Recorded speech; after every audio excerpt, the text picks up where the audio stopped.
Alright, the Cowboys may have just set up one of the most beautiful kickoff return game plans I've ever seen, and my god, I just gotta share it with you. Okay, so in the middle of their smackdown by the Lions, they returned kickoffs for an average of 48.5 yards per attempt across 4 attempts, and how they did it was gorgeous, and the concept is simple. Okay, one of the main weaknesses of this kickoff formation is that it forces everybody on one plane and it spreads them out really thin. But as you can imagine, what most coverages are going to do to combat this is as soon as they catch that ball, they're going to try to condense down with backside players looping over top to create an additional layer like they would do on a traditional kickoff. And that has been extremely effective for the most part at stopping big returns. So what are the Cowboys going to do in this situation except look for a way to keep that coverage team spread out? And I absolutely love it because it's just so genius in its simplicity, okay? And what they're going to do is on the side that they're going to return the ball toward, they're going to take this guy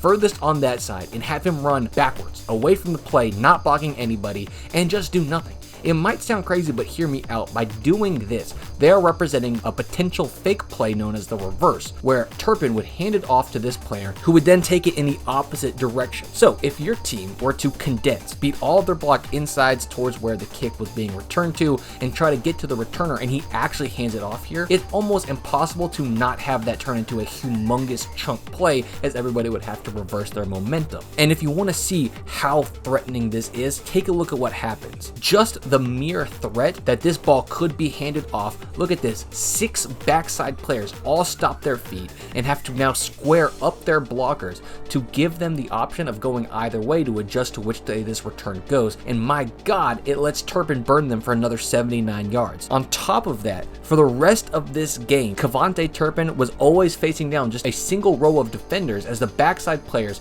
couldn't bend to get over top of this, as they had to make sure to stay in their lanes and play contain for the threat of this returner. So this is going to be a nightmare for teams moving forward. I can't wait to see what happens when they actually end up handing this off. And when Detroit has the ball down there in the red area,